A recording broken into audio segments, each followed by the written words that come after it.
Hi students. In today's video, we'll see how to attend your exam. After logging in, click on Exams. You'll see the exams assigned by your teacher. Now click on your exam. A pop-up will appear showing the exam details, including the exam name, number of questions, and other information.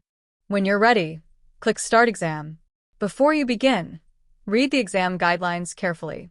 After you've read and understood them, click Next to proceed. As soon as you click Proceed, the exam will begin and the first question will appear on the screen. At the top left corner of the screen, you'll see the section details.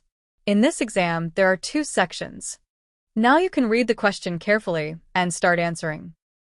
If it's a multiple choice question, select the correct option and click Next. If it's an answer the following, type your response in the space provided and click Next. If it's a fill in the blanks question, enter your answers in the specified blanks. Now, since this is the last question, we need to submit the exam. You'll find the Submit button at the top right corner of the screen. When you click on Submit Exam, a confirmation message will appear. Just click Submit Exam again to finalize your submission.